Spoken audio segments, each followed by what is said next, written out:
संसद बाहिरका विज्ञलाई मन्त्री बनाउने बालेन शाहले चलाए छलफल। अर्थमन्त्री खनाललाई नयाँ सरकारमा पनि दोहोर्याउने तयारी। राष्ट्रिय सभामा मनोनित गरिँदै प्रधानमन्त्री नियुक्त भएपछि बालेन शाहले लिनु पर्दैन विश्वासको मत। अदालतमा चलिरहेको मुद्दाले रवि लामिछानेलाई कस्तो अप्ठ्यारो पर्न सक्छ, यसबारेमा महत्वपूर्ण जानकारी। केपी ओली, रमेश लेखक र चन्द्रकुबेर खापुङमाथि के कारबाहीको सिफारिस गरिएको छ, आजकै समाचारमा हेर्नुहोस्। एमाले सचिव महेश बस्नेत विरुद्ध अदालतको अवहेलना मुद्दा दायर। इनिसा हत्या प्रकरणको पोस्टमार्टम रिपोर्टमा के छ, यसबारेमा महत्वपूर्ण जानकारी। आवश्यक परे पानी जहाज भाडामा लिएर पनि नेपालीको उद्धार गर्छौं भन्दै परराष्ट्र सचिवले भने। आधा घट्यो एमालेको समानुपातिक मत। समानुपातिकबाट अब कुन पार्टीका कति सांसद, यसबारेमा पनि महत्वपूर्ण जानकारी। रवि लक्ष्मीलाई घाइते बनाएको अभियोगमा युवक विरुद्ध आपराधिक उपद्रव र ज्यान मार्ने उद्योगमा मुद्दा दर्ता। राष्ट्रिय स्वतन्त्र पार्टीबाट 48 जना महिला बन्दैछन् समानुपातिक सांसद। रासोपाको हातमा सिंहदरबारको रिसेट बटन। जेनजी आन्दोलनमा नभागेका मनाङ्गे कैद छुट पाएर 1 वर्ष अघि नै निस्के। इन्धन र ग्यास अनावश्यक भण्डारण गरे कारबाही हुने। इरान आक्रमणमा परेर युएईमा हालसम्म 15 नेपाली घाइते।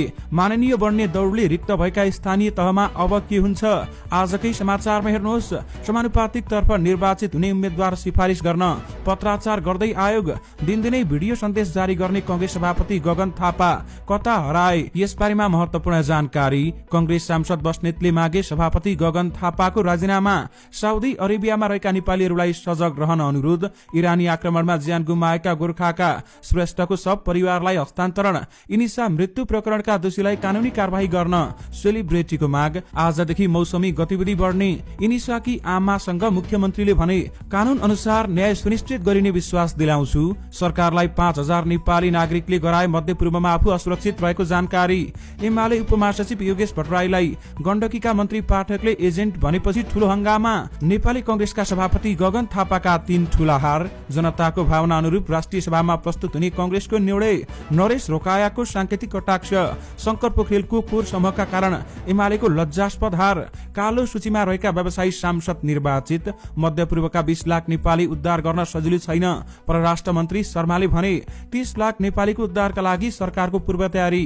सिचुएसन सेन्टर स्थापना। कट्यु कुखुराको मासुको मूल्य। गृहमन्त्री अर्यालद्वारा निर्वाचन समीक्षा सहित धन्यवाद ज्ञापन। ग्यास अनुगमनमा विक्रेताको पीडा। कामको चापले ढल्ने अवस्था आयो। किताब बेचेरै महावीरले जम्मा गरे 12 करोड रुपैयाँ। प्रतिनिधि सभामा 90% भन्दा बढी नयाँ अनुहार। महँगी जोखिममा उपभोक्ता। पर्ख र हेरमा सरकार। मध्यपूर्वमा रहेका नेपालीको उद्धार गर्न राष्ट्रिय स्तरमै योजना बनाउनु पर्छ भन्दै परराष्ट्र मन्त्रीको भनाई। सिराहा र बार एसोसिएसन कार्यालयमा विस्फोट। 1 कर्मचारी घाइते। रेमिट्यान्स बढ्यो 40%।